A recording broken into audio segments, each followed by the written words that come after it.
starting this year, I noticed a interesting but minor phenomenon that I'd like to share. So I'm sure we all know this day and age of global lockdowns and quarantines and whatnot, it makes moving from country to country very difficult. It's been said that international travel is all but dead for the foreseeable future until something changes.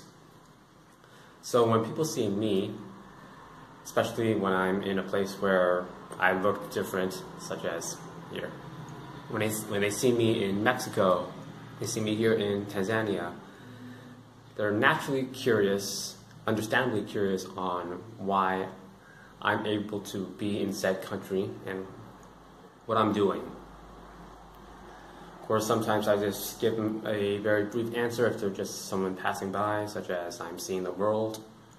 If I'm sitting down with someone and they'd like to learn a little bit more about what it is that I'm about, I'll share that I'm on a global odyssey, learning all there is about the world. Sure, I'm seeing and experiencing it, building skills, trying different career fields. I've been an accountant, author, school teacher, farmer, street musician, and all the things in between. Just a very brief rundown. And when I'm talking about this is where the curious thing that I notice occurs. I notice that when I talk about this, a small handful of women, they want to learn more, they want to be around me, either when I'm talking about what I've done, places I've seen, or I'm actually displaying a still developing skill such as speaking. Which I know I don't really talk about women here, but first time for everything. So that's what I noticed. Because this is something that's never happened before. When I was growing up and into early adulthood, still in early adulthood, it's something that's never happened. Which I think it denotes analysis, because obviously there has to be some type of change reasoning. There has to be some type of change leading to this difference in behavior. Of course, I've never really tried to chase any of these women either. I mean, I'm interested in them, as a man is biologically inclined to be interested in them, if you understand what I mean by that. But besides that, I've really been focusing on other things, not trying to chase women.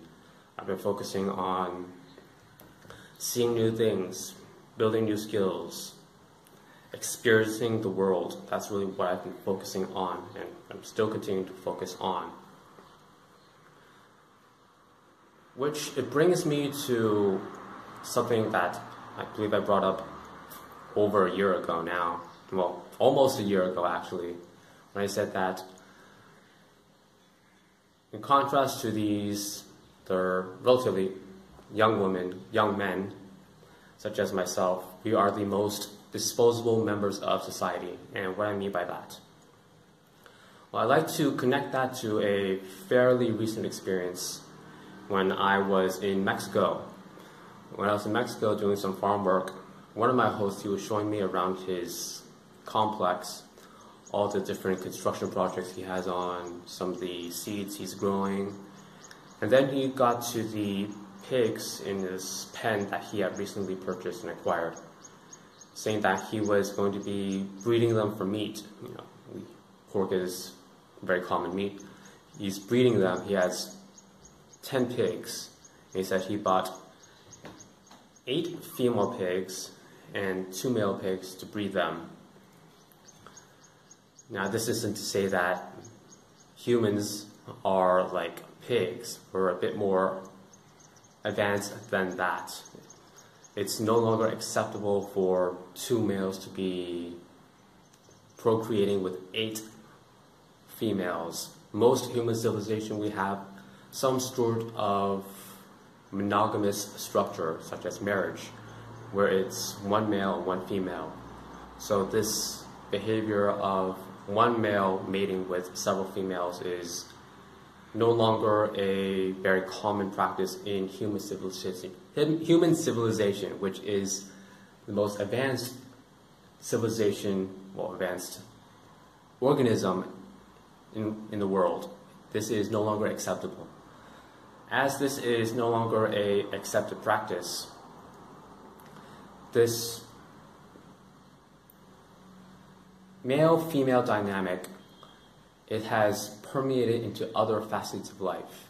And what I mean by that, I'll illustrate by highlighting a couple of examples. So you think of a war. A war, who fights wars?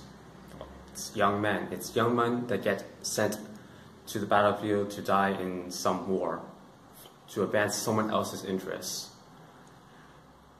Not young women, but young men. And another example, when you see homeless people, homeless young men,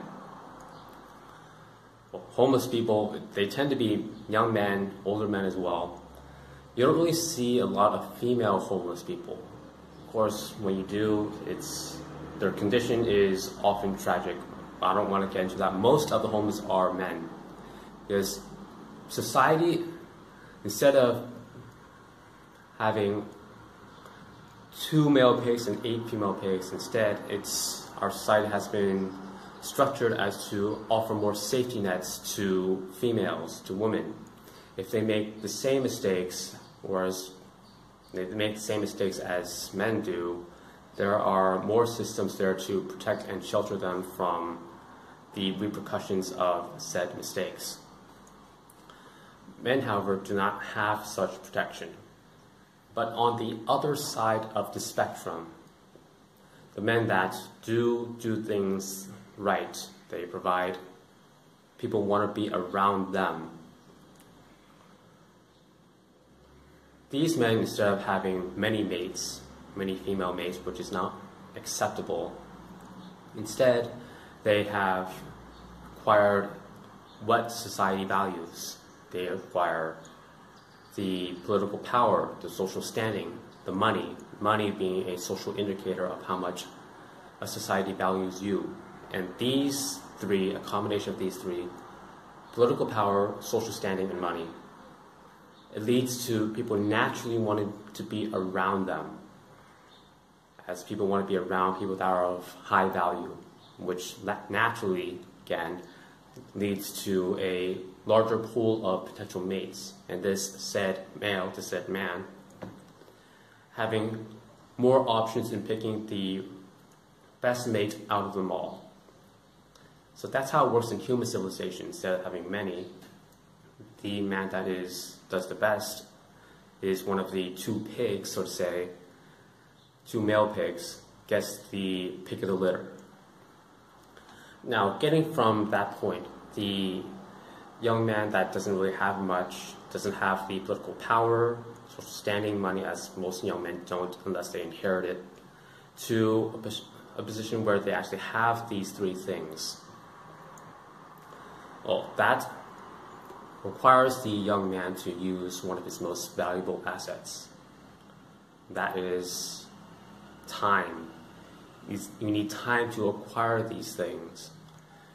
And the men that play their cards right, that are careful with this use of their time and are able to become like the latter, a man that is very successful in acquiring these things that society values, these 3 things.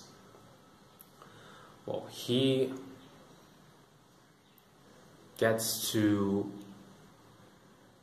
is successful. He gets his pick of the best mate. While on the other side of the spectrum, the man that does not make the best decisions, that is not so careful.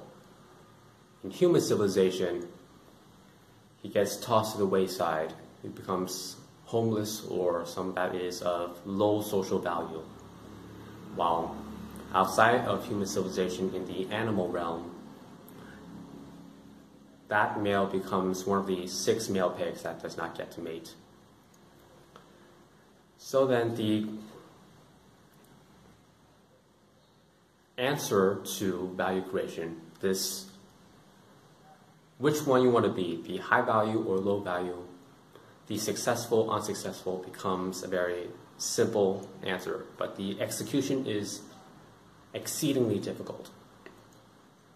It's finding a way where you can make yourself most useful to your society so that other people want to be around you. How can you provide the most value so that you can attract the things, the people, the assets that you want to have in your life? The men that are able to successfully answer that become one of the 2 male pigs with the 8 female pigs, so to say again. While the men that do not, well, they get tossed to the wayside.